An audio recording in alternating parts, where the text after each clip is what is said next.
Hi, everybody. Welcome back to the Quantum Guide Show. Today, I'm very happy to bring on two returning guests to form our panel, Nina the Mystic and Jennifer Halcame.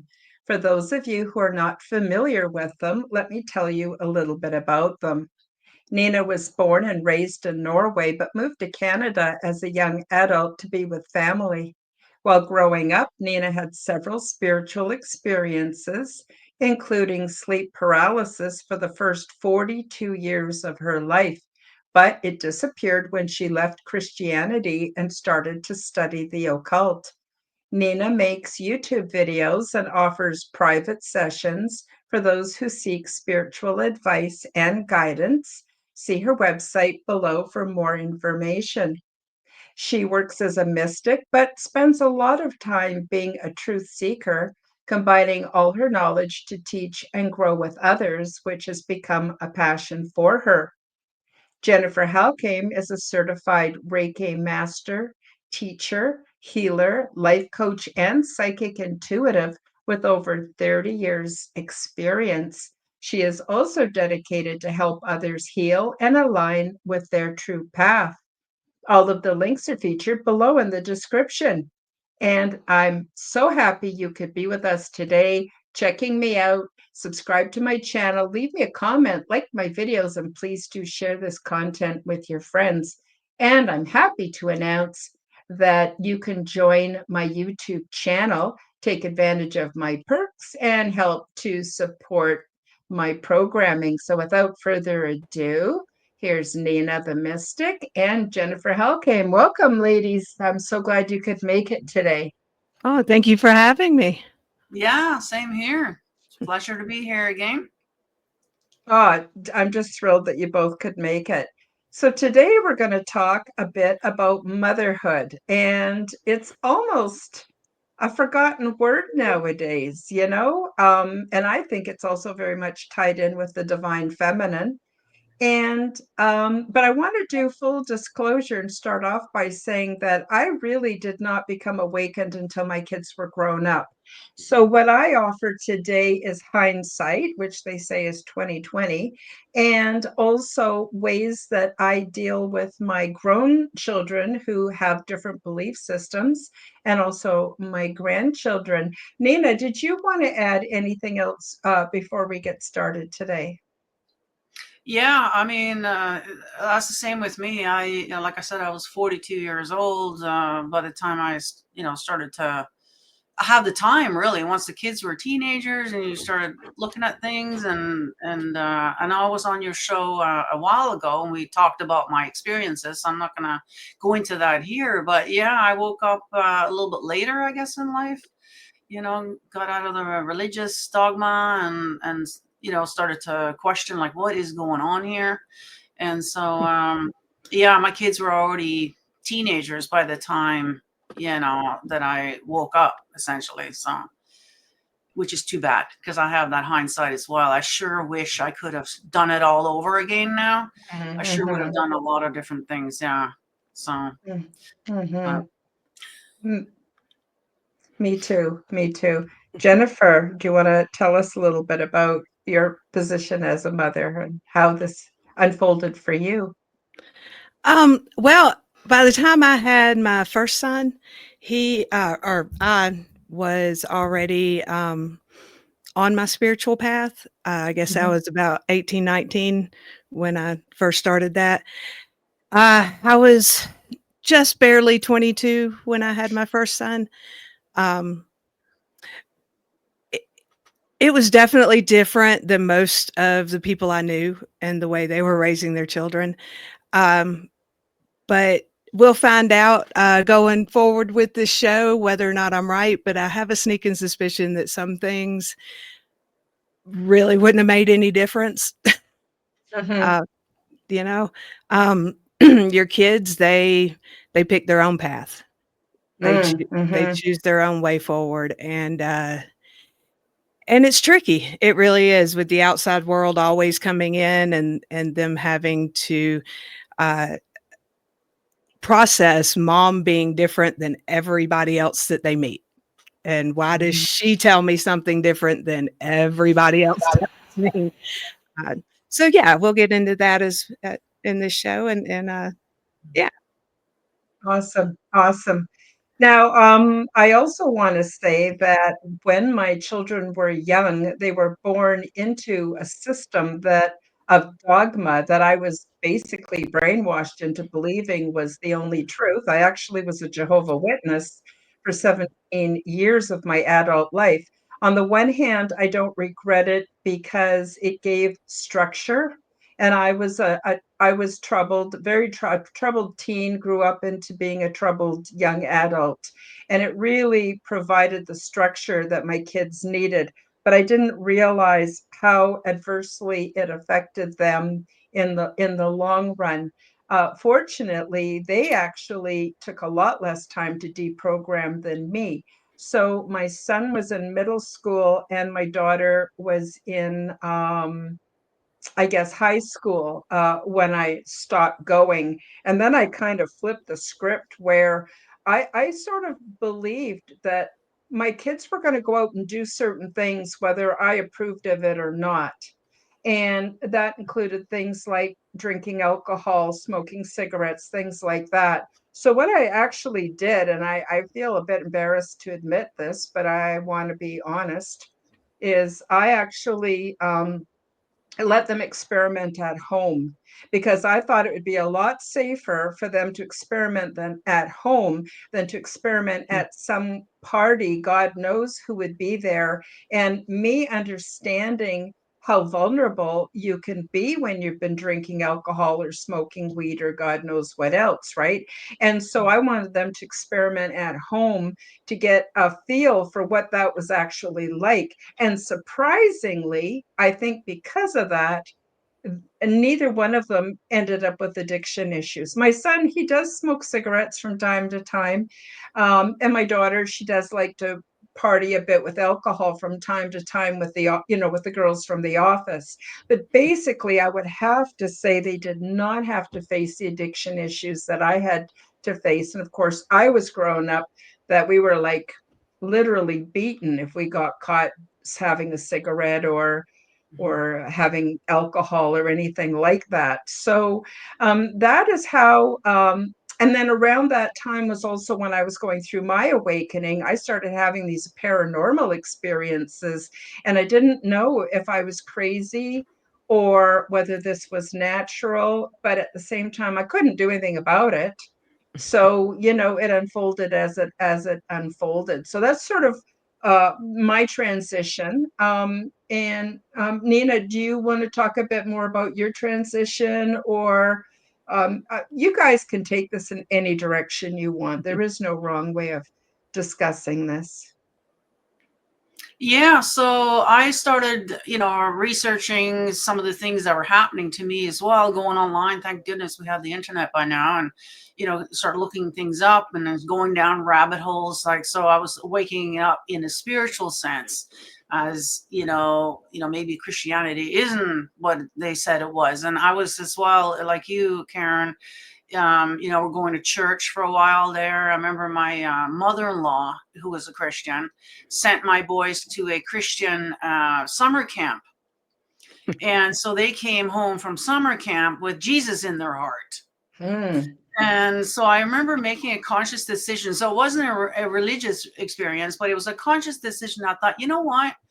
I'm going to go with this. I'm going to go back to church. I'm going to, start getting in with that. And, I wanted some change in my life. And I thought, well, the boys are already there now, so let's do it. So I kind of went back into Christianity as an adult, with them and whatever. And yeah, it's got its good and bad. I mean, like you said, there is structure there. I hear even my atheist son now is saying that, well, the world does need religion because, it kind of keeps us in line and whatever, and which is true. And this is why they came up with that whole thing in the first place, is to keep us under control, and, so, I mean, it was an experience. I mean, I don't regret it now. It was an experience, something that they can say that they've been through. We went through all the, Bible study groups and all of that stuff there. I was in the Baptist church, though, so a little different. So we went through the whole baptism thing.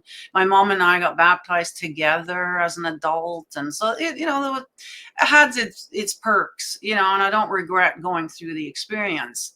But yeah, as 42-year-old, started researching and realizing that, oh yeah, maybe there's more to all of this than what the church had told me, and so started going that way. So sort of waking up in the spiritual sense. And it wasn't until about 2014 that I started waking up to into the truth seeking thing. That was a whole nother rabbit hole that I ended up going down. And to be honest, when you first wake up, I don't know if this is true for everyone, but most of us, we tend to get up on that soapbox and want to tell the world, and so, the world isn't ready, never mind the kids. And I have regrets now. I probably shouldn't have told them everything I knew right away. It kind of traumatized the kids a bit. And then my oldest, I didn't realize how sensitive he is, and he's just not able to handle any of the information. And so he's tending not to talk to me as much now because of that. So that's one thing I do urge you guys to be careful about how much you talk to your kids about, if you know what I mean. So that is definitely something I would change if I had to go back. But yeah. Jennifer, how about you? Well, I grew up, my parents were Methodist growing up, and it was pretty relaxed. And my mom grew up Baptist, and she didn't really like how restrictive the church was. And she had her free flying self. She liked to dance and she liked to swim and all the things that her church growing up said don't do. So she converted with my dad, and they were Methodist. I think I was really lucky in the way that my parents were probably more spiritualists than anything else. They did claim to be Christian, but they had a very kind of a different view, I guess, than most church going folks, and saw God in sort of a universal consciousness kind of way. So at about 12 or 13, they let me go and explore and find my own church and all of this kind of thing. And I think for me, it was very freeing when I had my oldest son. I was still with my mom. My dad had passed the year before, so I was staying with her, and the three of us were just kind of taking care of each other. And I do remember when Amp was little, I would let him stay out of school for certain holidays. And when I first started on my spiritual path, I got in with pagans. And I don't claim to be a pagan now so much, but at the time, I was learning about, all of the nature holidays and celebrating those. And I would let my son stay out of school for those. And my mom one day, she got very frustrated at that. And she said, "What do you think you're teaching him by letting him stay out of school like this?" I said, "Well, about the same thing he'd learned for staying out for Easter or Christmas." I didn't really see any difference. And when he was little, he loved it. We would go out in the middle of nowhere and we'd do some rituals and really enjoy the day and, just spend it with nature. And he really loved it. It was one of the few things that grounded my Leo son. He was fire all the time. But eventually, my mom did settle down with it. She started to realize that there was nothing inherently evil about any of it. And she actually sent me Yule cards for the last 10 years of her life, which was shocking. But I think with my kids are 9 years apart. And I think a lot of the way they view my parenting with them growing up has to do with their fathers not being mystical. And a lot of it was, oh, your mom's crazy. She doesn't know what she's talking about. but I decided to let them forge their own spiritual path and did not force any kind of uh, religious education on them in any way. I did encourage them to study theologies of different kinds, to explore different uh, beliefs and spiritual paths, and to find their own connection with Source. Um, it's iffy depending on what day it is as to whether or not they are doing that. But neither one of them are atheists, so they do have their own understanding of things, which is nice. Wonderful. I myself raised my children as a single parent.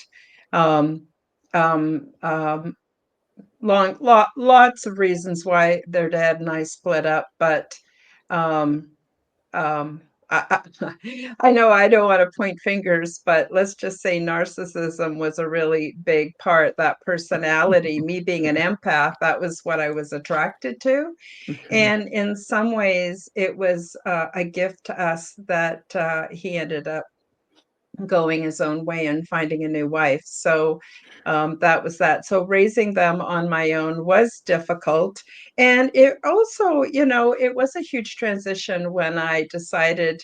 It was interesting. The whole Jehovah Witness thing, I knew for quite a while that it wasn't for me, but the problem is that we were so brainwashed into believing that we would be following Satan and all that other fear stuff, not to mention the shunning, because basically when you're a Jehovah Witness, you can only associate with other Jehovah Witnesses. And when they shun you, it's as though you're dead. You're dead in their eyes, and you lose everybody and everything, and you're not prepared for the way the world is and how it became in those 17 years. So it was a huge shift for me. But like I said, not so much to my kids. They always had a gift for making friends and fitting in places, and was really, really, really happy about that. Um, but I would say if I had to label them, which I don't really like to, I would say it's more on the secular side of spirituality. So they are spiritual, but they're certainly not religious. And I did a fair amount of experimenting after I left the Jehovah Witnesses. I wanted to find out what all this evil stuff was about. So my daughter and I, we actually went to witch school for 8 weeks, took an 8-week Oh. course in Wicca. And we studied under a woman who was trained by Starhawk, which is a very non-denominational, very free method of, well, I guess you would call it paganism. What was interesting is what really appealed to me about it was the energy work, which I continued on in my evolution and in my understanding of reality. It really helped me a lot.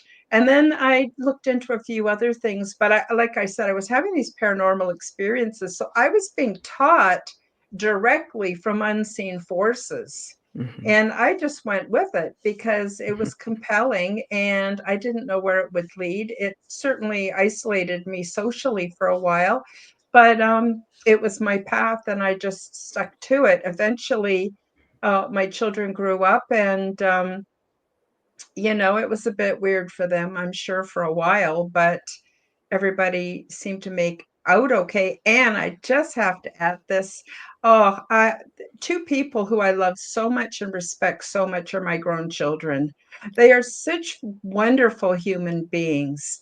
They are real integrity keepers. And I'm so, Mhm. so grateful for that. Anyway, sorry I rambled on a bit. Nina, do you want to add to the discussion? Yeah, our stories are quite similar. It's when you leave one religion, you tend to want to go completely the opposite side. Like, what is all the fuss over here? So I did the same thing. Although I didn't take it at witch school per se, but just self-studied online. And then, of course, finding local metaphysical stores that usually offers courses and things that you can participate in. And so I did that. This is kind of how I learned. I took several, courses, and started getting involved in the communities, and learning, catching up. I felt like I really had to try hurry on to catch up. Like I wasted, the first 42 years of my life, kind of thing. And so, yeah, it was exciting. I loved it, and so I'm still sort of working as a mystic now, even though I got, there's other things as well that's, in play now. But yeah, it's, it's all about nature. It has nothing to do with, turns out the pagans, they never had a devil. There's no devil in the pagan history. So, and I come from Norway, so I'm very, versed in the Norse mythology and all that. There's no devil there. This is something that the church made up. And that's what people need to get their minds wrapped around. There is no devil. There's no Satan. There's no hell. There's none of that. That's all made up in order to control us. So, paganism is essentially, observing nature, the seasons, which goes back to survival with their crops and, everything. So, and then being grateful, to whatever you want to call it, Gaia or Mother Nature, universe, whatever, but you're grateful for all the things that are being provided to you. So that's essentially all what it is. It's not really that mystical, to be honest, but yeah. So yeah. Yeah, I have to say, you guys, I'm a little jealous. By the time you guys got into it, we had things like the internet. When I first started, it was many, many hours sitting in aisles of Books A Million and Barnes and Noble in the library, trying to just scrape together any information you could find from anywhere. And yeah, it's so much easier now. All you have to do is, get online and you can find out anything you want to know. Yeah. Yeah. It's a whole different ballgame, isn't it? Oh, Yeah. But it's also a bit more confusing because there are so many paths and so many philosophical belief systems on every path you want to take, that it can be a little bit overwhelming too. So the next question I want to ask you gals is, what is the most difficult part of being a parent, especially of grown offspring? And I'll give you an example, and I'll tell you what happened for me, especially, is my daughter and my son, I pretty much let them be who they are. And, in quantum physics, we know, and there's a lot of overlap between paganism, quantum physics, and Wicca, and it's sort of almost three different languages of the same phenomenon. So in that, we know from the double slit experiments that the observer, what they believe actually affects the outcome.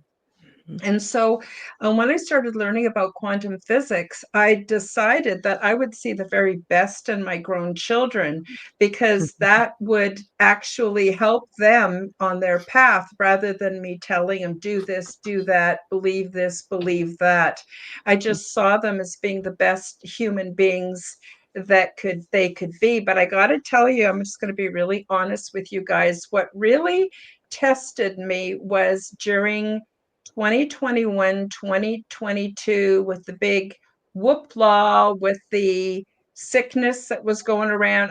I'm still scared to talk about it because YouTube dings me. It seems, they can still cancel channels. And unfortunately, it's almost like the new religion where you're a little bit fearful, to speak openly. But what happened for me was I had what I'm going to call divine intervention, divine guidance on what to do and what not to do during that time. I could see very clearly what was going on.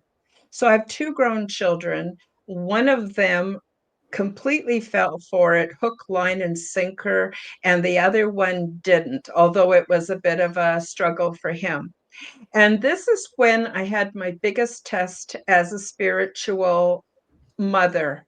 And that was that I had to let my grown children make decisions for themselves. And then I learned a really important lesson, and that is that it's not up to me to parent them anymore, but it's up to me. This is going to make me cry because it's very emotional for me, but I had to trust them, let them make their own decisions, realize that throughout their lives they would make mistakes. Oh my God, when I look at my life, when I was their age, holy smokes, did I make huge mistakes. The difference was what I wanted was to be the kind of mother where I was there for them and respected them. So I didn't try to brainwash them, influence them with the data that I had access to. It was really hard, guys. It really woke me up that I needed to level up as a mother. And I realized that if they suffered for their mistakes, it was up to me to kindly be there. Sorry. It's just so big, this lesson in my life, that I'm supposed to kindly be there to give them a hand back up when they ask for it, when they need it, when they want it, but to let them fall. And it's the hardest thing as a mother to watch your children fall. And who am I to decide what's falling anyway? You know what I mean? In the long term of the path of their lives. And sorry, I'm so sorry for being emotional. I did not expect to get emotional, but I often do. Um, and so the hardest thing for me, really hard lesson for me, was to let them be who they are, make their own choices. And then instead of being, oh, I told you so, be loving and respectful and give them a hand up if they should need it in the future. And it was the most important, I think, lesson because it also involved grandchildren, right? So it wasn't just my children, it was also the effects of on the grandchildren, which if you guys are grandmas, oh my God, that's we would die for them. That's how strong our bond is to our grandchildren. Anyway, sorry, I talked long enough. I'll pass it back over to you guys, and wondered what your thoughts are on this subject. Yeah, that's a hard one. That was really hard for me as well. But by the time 2020 came around, they had already kind of classified me as the kooky one, so they didn't listen to what I had to say about that whole situation. And my oldest was actually resistant. He didn't take the medicine until like literally just a couple of weeks before the whole incident in Ottawa, with all of that, with the truckers and everything, because that's really what changed everything, was when the truckers took a stand in Ottawa there. So it literally just like 2 weeks or whatever it was prior to that, my oldest caved and took the one because he wanted to go to dirt biking something, or rather whatever. His wife had already taken it. And it was his wife that forced him to do it, or convinced him to do it. So he took the one. Huge regret. And then the other one, both of them, oh yeah, they'll line up for whatever, however many. They said, they joked about at that time. And there was nothing I could do. And I had to, just like you, had to sit here and, knowing what they're doing to themselves. They're on their own journey. There's nothing I can do at this point. Now, luckily, both of them did not give that particular medicine to their children, though. So the grandkids. However, I've had 2 grandkids born since then. And, they have, medicines for when they're born, right? It's certain milestones. They got to get medicines. I'm not joking. The list of side effects and whatever they're getting is like, we pulled it out. Like, you can't even stretch out your arms. And they're still doing that, and these are things that I would not be doing any of this if I had to go back today. If I had young kids, I would be going clean break. We got to start all over again to figure out what's good and what's not here, like for real. Like, yeah. So that was really hard. Now, luckily, they seem to be fine. My youngest, who took the 2, have had 2 kids, so that seems to be okay. However, my oldest, she hasn't been able to get pregnant. They're only got the one. Well, she's actually, that's not true. She has been pregnant a few times, but can't seem to keep it. Yeah. I don't know if that has anything to do with the medicine or if that's other things that are going on there, but it makes you wonder, so yeah. Yeah, I can definitely relate with you to my oldest son. It was the same deal. He worked for CSU, still does, and they started trying to require the shots for their staff. I tried very hard not to show how upset I was with it. I don't know that I totally succeeded with that. Just simply because he had driven COVID transport for 9 months without that shot and never got it. And I'm like, obviously you don't need it. But between the pressure from work and his girlfriend who also worked there and was very, very terrified, he decided to go ahead and take it. At that point, he couldn't say no to the boosters because he did not opt out of the original shot. So he ended up getting, I think, 2 boosters. Those years, his girlfriend would not let me or my youngest son come for holidays, come for anything because she was terrified. And but my youngest son, he was under 18, so I still had control over that, and he did not get it. What I ended up doing, my oldest son, unfortunately, did start showing some signs and symptoms that were very concerning. He had been in perfect health before he took those shots. He's a young man of 26 years old, and I ended up taking him to the functional medicine center, and it still breaks my heart when they came back and said he's got heart swelling and brain swelling and his liver shutting down. And it was just, I'm with Karen, I'm about to cry. It was just heartbreaking to me. Luckily, I did talk him into going through the program, and we got him detoxed and all of his stuff, back the way it should be, and he's healthy again. But now he is terrified because he's watched 3 of our friends die from this shot. Another good girlfriend of mine, she is 30 years old, and her pancreas shut down. Now she's got blood clots. And it's just very, very scary for him now that he knows what the potential outcome of this is. My youngest son, he went through a phase with him and his friends where they ran around calling everybody anti-vaxxers, and how teenagers are. And finally I looked at him, I said, you know what, if that's the worst you got, come on. Like, you're under 18, so you're not old enough to make these life-changing decisions for yourself. And now he's very, very grateful that mom paid attention and knew deep down in my bones, like you, Karen, I just knew this was not going to be a good thing. A lot of us energy workers and empaths, we felt this stuff coming for a long time, a good decade or more. So I think in certain ways, being mystical moms, we kind of got a heads up on this.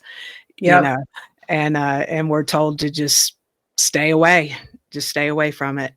But yeah, like you said, Karen, it was a huge learning experience for me to let go of trying to control these things with my kid, because he was a grown man. He supported himself and paid his own bills and stood on his own 2 feet. And I really just wanted to choke out his girlfriend. But again, you have to stand back and say, I'm here when you need me. And until then, I'll respect your choice as an adult to do what you think is right. Yeah, it's very painful. They say that when your children are little, they're a backache, and when your children grow up, they're a heartache. And in some ways, I found that to be really true. Now, my daughter, she had to for work.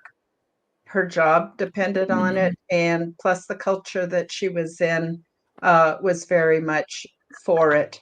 But you know, I gotta say that almost every month, her their whole family gets sick with the symptoms of having full-blown um, illness.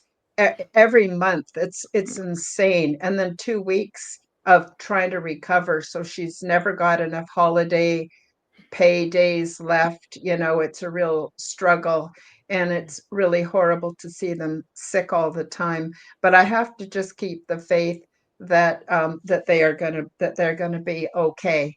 And you know, when you think about it, and I don't know if the two of you agree with this or not, but in my way of thinking, a lifespan is very, very short, and all kinds of problems befall us all kinds of challenges befall us all. And in some ways, it could be a hell of a lot worse. And I believe that energy is neither created nor destroyed. I think that this life, being human on earth at this time, is just a really short, either a training scenario or just a very short proving ground or for soul evolution. I do not believe it's the beginning or the end. And I believe there's so much more outside of this life. And that helps me to stay grounded because Mhm. I'm not thinking this is all there is and looking at the very short window. I don't know. How do you gals feel about that? I have to agree. It's I've always felt like this was school. Um, Mm-hmm. More like college. You get to study what you want. And I've always loved that feeling of I explained it to my youngest son by telling him, he said, "What do you mean school?" I said, "Well, we're here for the experience." And he said, "What do you mean?" I said, "Well, think about it this way. It's kind of like the difference between reading a book on skydiving and actually skydiving. Source needs the experience. So we're here to do that." Uh, and trying to explain to them along the way that they have the ability to create their own world, their own Mm-hmm. life. And as my oldest son poignantly put it at 3 years old, when I said, "The world doesn't revolve around you." And his response was, "Well, why not?" And I never could answer that question, because as I've grown in my spiritual path, I've come to realize he was right at 3 years old. The world does revolve around him, and it always will. Nina, Yeah, I what feel what the are same your way thoughts? as you guys. Yeah, energy never dies. It just transmutes. It's kind of like water, it doesn't go away either. It just evaporates or changes forms and whatever, but it's always there. And so that's the good news about this place is that, we will be moving on, just, in a different form once we leave this place. So, and I also feel that, yeah, this is a school, but it's also now starting to feel more like a video game, honestly. Mm-hmm. Mhm. You know what I mean? Once you start looking into the past now about all the past civilizations that were here and you start looking into all of that, that's kind of like a Mm-hmm. video game as well. We go on to the next level, but you're just on top of the other level. Yeah. You know what I mean? It's not a new video game. It's just another level in this game. And that's basically what we've done here is built on top of other civilizations. Buried that. He buried all the books, got rid of all of this so that we don't know exactly what happened before. And then we just start a new game or a new level. And I feel so the more I'm getting into it, the more it's starting to feel that way to me. So yeah. Mm-hmm. That's a really good point. I just want to take a minute and say hi to, we got Chris Matthew out in the audience, Forbidden Knowledge News, and Kaleidoscope Eyes. And I just wanted to acknowledge them and thank them for coming to the show today. I also, if you gals don't mind, I'd like to just take a quick 2 minute for a short promotion, and then we'll come back. And then I want to delve into how we can exercise our mystical motherhood towards our grandchildren. Learn the stunning details about ET diversity and culture, along with their advanced ways of living and expressing spirituality, which is in no way like anything imagined here on Earth. Transdimensional, Meet the New Neighbors, introduces you to many different ET beings, the healing pods, the interior of the big ship, my orientation process, cultural events, and off-world mating practices. In my contact experience, I learned a great deal about the big ship, intergalactic and transdimensional travel, intergalactic planetary research, and the various options for resettlement. Once I published my first book, I felt the need to create a second book called Transdimensional 2, Meet the Greys Picture Book. I worked with AI to develop many images of beings that we have come to know of as the Greys. These beings come from many places, realms, dimensions, and timelines, and although they are of the same species as other humanoids, they are from many different family lines and races. What qualifies them as Greys is that their skin does not contain the pigment necessary to reflect light in our visible range of the color spectrum, so to us, they all appear to be various shades of gray. Beyond this physical attribute, there is much diversity in their origins, cultures, purposes, and physiological details. My goal is to get you used to the looks of beings which are different than humans in order to reduce your fear and increase your familiarity so you will remain more rational and grounded once the ET presence escalates beyond debate. Enjoy these images and notice the things we have in common, so you will see that although they are different from us in appearance, we are essentially many family lines within one species. Paperback and Kindle versions of both books are now available on Amazon worldwide. Search the Amazon and Kindle bookstores and pick up your copies today. And we're back. So those of you who are listening on audio, I have a panel today with Nina the Mystic and Jennifer Halcame, and we're talking about motherhood and mystical motherhood. And so far, we talked a bit about our journey and our awakening and how this affected our families. And we talked about challenges within from being mothers, the kind of challenges we faced. And now I wanted to talk a little bit about grandchildren. Jennifer, I'm not sure. Did you say you have grandchildren or you do not yet have grandchildren? I do not yet have grandchildren. Both of my boys have expressed that they don't want to have children. Mhm. And I told them that I at least hope they have one in the old fashioned way of, oops, I didn't mean to do that. But yeah, I look forward to it in hopes that I will one day. I didn't think I was going to have grandchildren because both of my children said, nope, no way we're going to have grandchildren. And the funny thing about, well, not funny, haha, but my daughter and her husband actually did try, and she was able to get pregnant, but was not able to carry to term. It was very heartbreaking. Mm. And then one day, they both woke up in the middle of the night, carried on like bunny rabbits. And the next morning, they knew that she was pregnant. It was very mystical in itself. So now I have actually twin granddaughters. They got a double Wow. yoker there. Wow. And yeah, and but my daughter and her husband are not against me teaching mystical methods to the grandchildren.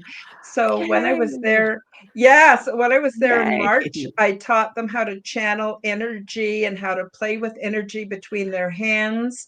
And then I taught them how to focus that energy on each other and on their mom to help heal them. They didn't know they had the ability to heal each other. And so we didn't get that far with it, but I'm going back in July and they're turning 6 and we're going to continue on. I also want to take some of those cards to test them for psychic abilities. And so I'm so grateful that my daughter and her husband are not against me doing this kind of play. I mean, to the kids it's play, but they are taken to it like a duck takes to water. And it's my hope that they will then be able to go and use that healing on their mom, on their dad, on each other, which might take have a positive effect on the other things we talked about in the first half of this show. So I'm really, really excited. The other thing that happened with them is the one that they had my son-in-law, he had several people in his family pass away recently, and even though the girls are so young, they understood that when they were dead, their bodies get buried in a graveyard and they're not going to ever see them anymore, and they were very upset about it even though they were so young. So I started telling them about that their bodies are gone, but they are not gone. And I was thinking about it when I go see them in July. I'm going to take some water and put it in a saucepan and boil it and say, okay, now you can see the water. That's like your grandpa when he was here. And I'm going to hold a plate up to catch the steam and say, and that's like grandpa how he is now. You can't see him, just like you can't see the steam, but it's still there. So I'm hoping that that little science experiment will help them.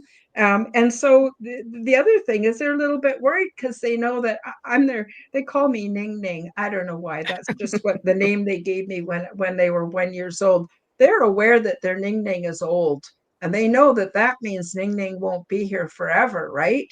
So I'm hoping it will reassure them. I want to start planting those seeds. I'm just so grateful that my daughter and her husband don't have a problem with that.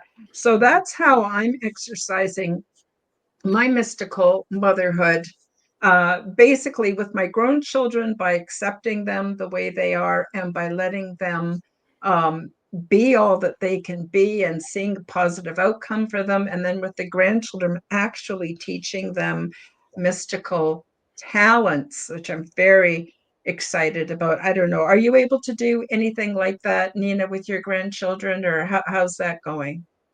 So far they're still very young, and so my little guy's not even 3 yet. He'll be 3 Oh. here in July.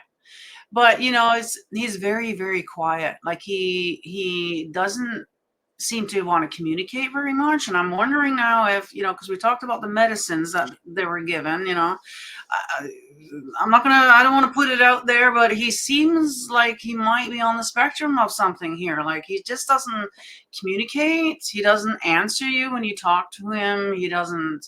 So, but I don't know. It could just be him. The little granddaughter, she just turned a year. She's more social. She's very much like, a girl, I guess.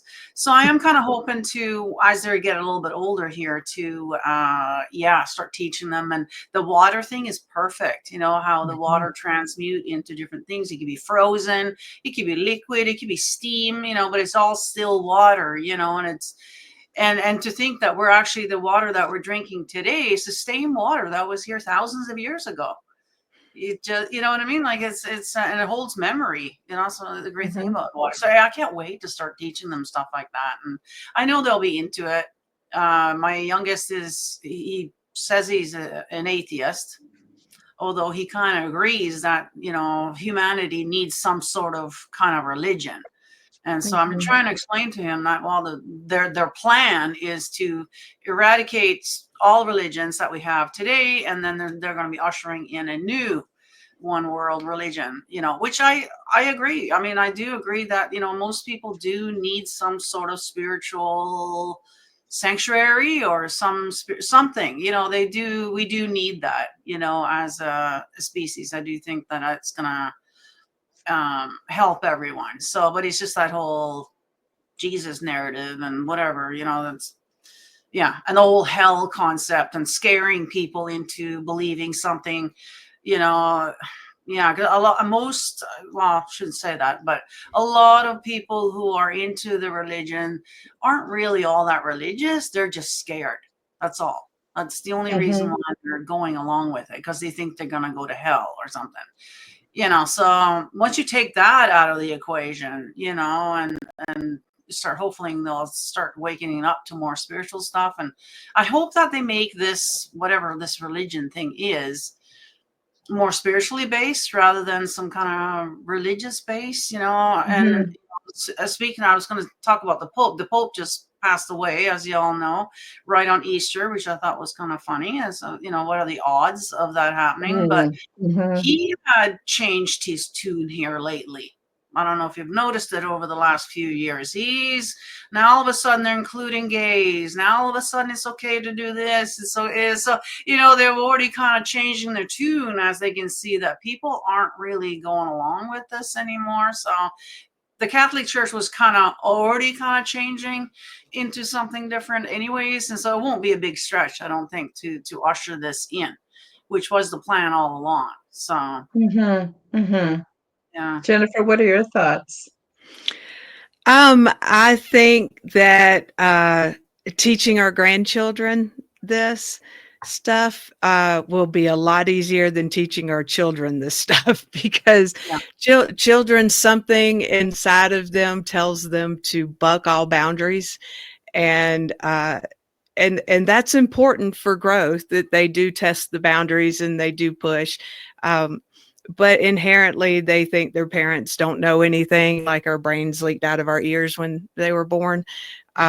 So I think it will be absolutely exciting and fascinating to be able to mold our grandchildren in that way, because kids tend not to be so rebellious with their grandparents.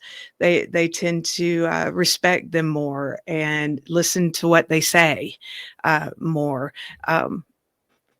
You know, so I'm just very excited. I'm very excited. I told my kids they just need to flip a coin. I don't care who gives me a grandchild. I just want one. Yeah. Well, they're still young. There's still lots of time. Yeah. Yeah, and I didn't think I was ever going to have grandchildren, and now I have grandchildren, and I'm of course thrilled. My daughter was terrified, especially when she found out she was having twins, and it's been a big job for sure. But they're in school, they're in kindergarten, and they're going into grade 1 in the fall, and it's starting to they're sleeping through the night, and you know, all of that stuff. So you know, it is getting easier. But you know, I actually spend a great deal of time thinking about how can I be a better grandparent and better parent, you know. And often with my grown children, it's learn to mind my own business. That's a huge lesson. And you know, there's all kinds of people out there, they claim to be all spiritual and all enlightened. Yeah, send them home to spend a weekend with their family, and then show us how spiritual and how enlightened you are. You know what I mean? When the testing gets going, you know, are we full of shit, or are we really a recreation to help make this a better world, right? So I mean, I know when I'm full of shit and when I'm not. Thank God I do, you know, shadow work and that kind of thing. But there's something quite magical about grandchildren. So I hope Jennifer, you do get grandchildren. And then of course now they're talking about how we're in population decline, and now they want to offer, in the States there's talk of offering a financial incentive to people who have children. So let's hope, you know, we can have children. And I also think that we were meant to support each other, the grandparents, the parents, and the children, the grandchildren, maybe even the great grandparents. We were meant, I think, to have closer community and not be so separate in our ways, you know, and to help each other and support each other. And you know, I just want to say a quick shout out to Tennessee, Kentucky Bigfoot. Hi, Tennessee. Nice to have you in the chat. Yeah, it's, oh, let me just see. He has a comment here for us.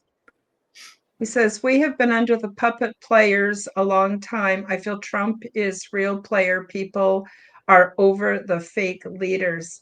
Well, like I said, well, we're, I think, behind in Canada. I'm just going to say my opinion. But there is a lot of changes going on in the States. It's almost like a giant experiment, but I'm pretty excited for it, and yeah, it'd be nice if people got back into family units and extended family units. I don't know. What are your gals' thoughts on all that? We're going to have to, with the way the economy, like I was going to say, like my kids kind of just made it into the market and they got married and had kids. But most of their friends are still at home. They can't afford to get married, can't afford to buy a house, and obviously can't afford to have children. So, so this is very unfortunate what's going on. But I do feel that there's going to be a huge shift in the market. There's going to be a huge correction. And obviously there's going to be a lot of people upset about it.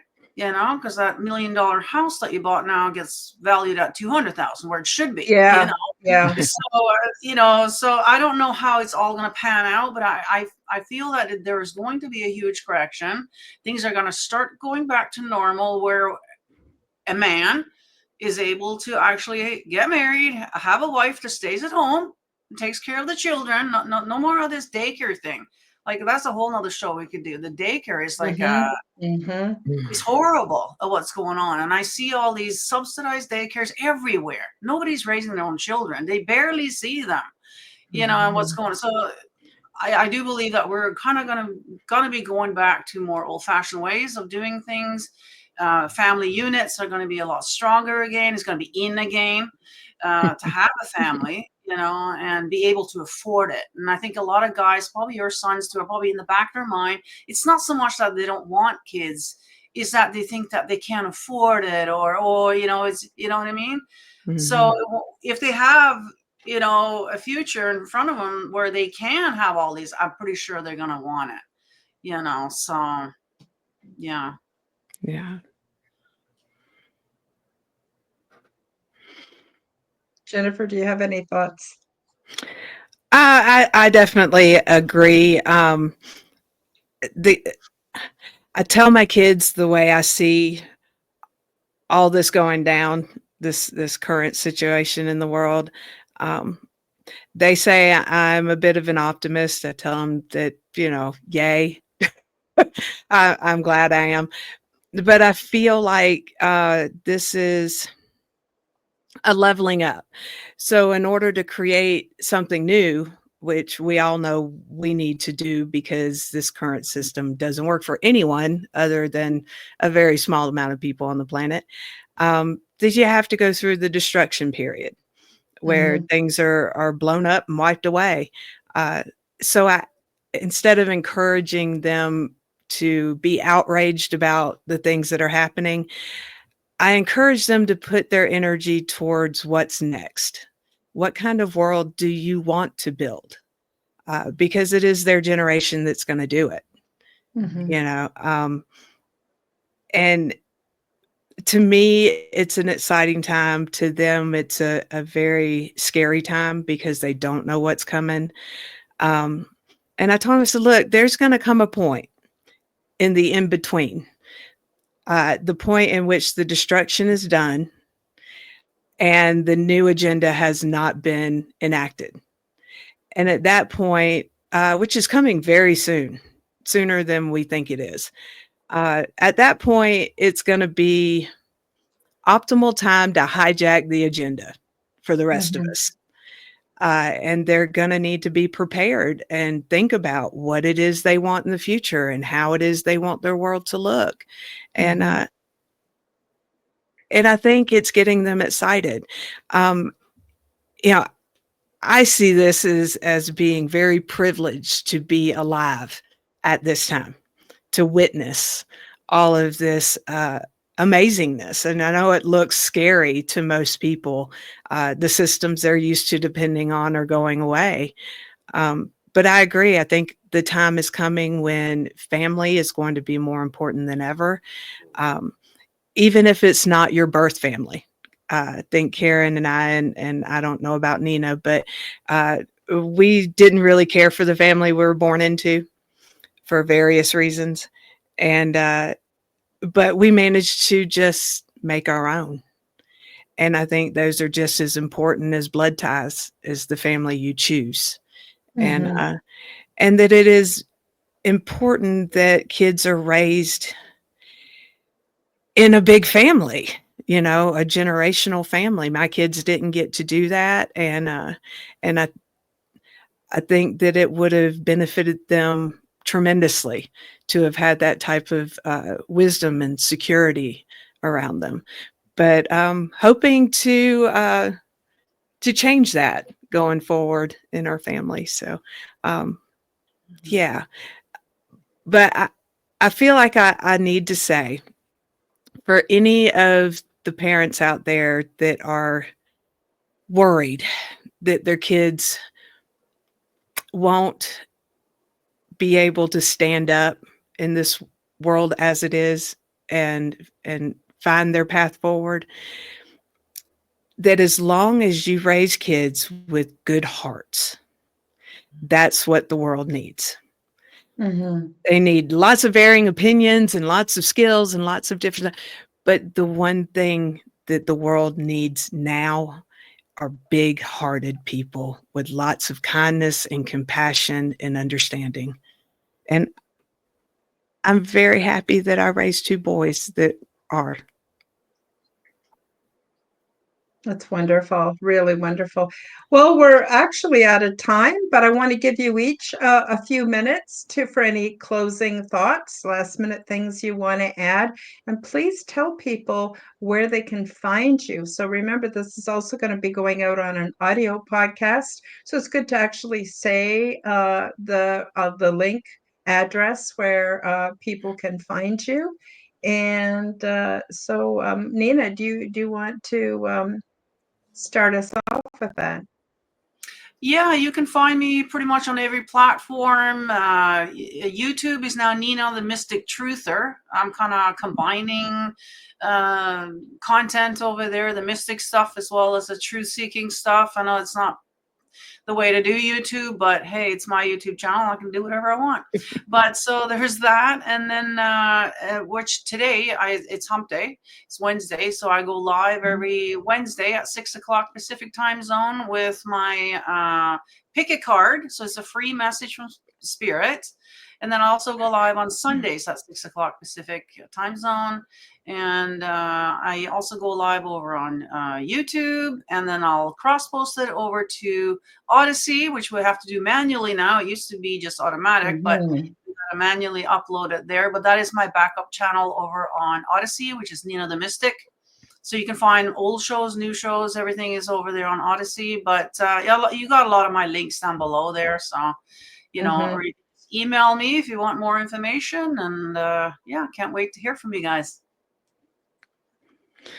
Well, I don't have quite as long a list, but you can find me at jenniferhalcame@gmail.com. You can also find me on Facebook. Anyone out there who feels drawn to me or thinks I can help them in any way or be of service, feel free to reach out, message, email, and I'm always happy to help. Wonderful. I love having you both here today. I love the things you had to say. And so it looks like next month we'll be having another Mystical Mothers panel, and I hope y'all will come back for that. And I guess that is about it for today. Please join me Sunday for the Aliens and Angels podcast.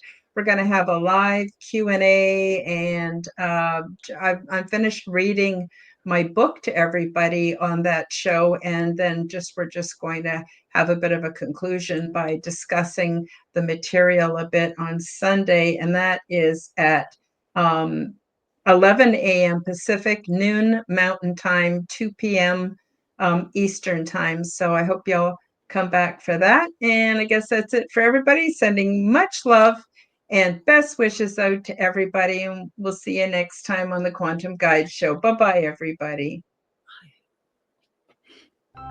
Thank you for joining me for the Quantum Guide Show. Become the change that you wish to see in the world. Subscribe to my YouTube and other channels at Karen Holton TV. Click the like button, leave me a comment, and share this podcast with your friends. Read about my true life ET contact in my book called Transdimensional: Meet the New Neighbors, which is now available in Amazon bookstores worldwide. Check out my website at www.karenholtonhealthcoach.com to see my free resources and amazing products and services.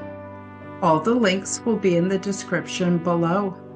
As part of the Forbidden Knowledge Network, you will find the Quantum Guide Show with Karen Holton and also the Aliens and Angels podcast on all audio platforms. Until next time, keep up the good work.